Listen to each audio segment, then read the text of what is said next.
Run the code online or download from codegive.com, link in the description below. Apache Spark Streaming is an extension of the core Spark API that enables scalable, high-throughput, fault-tolerant stream processing of live data streams. It enables developers to build real-time analytics applications leveraging the power of Spark's distributed computing capabilities.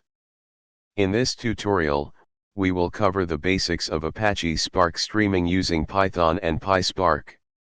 We'll walk through setting up a Spark streaming application, processing live data streams, and performing simple transformations. Before you begin, ensure you have the following installed.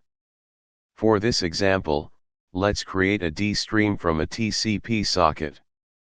Here, we're connecting to localhost on port 9999.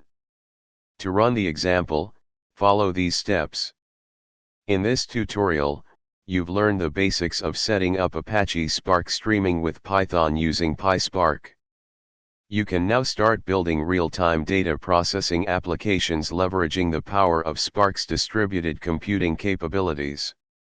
Experiment with different transformations, actions, and data sources to explore the full potential of Spark streaming. ChatGPT.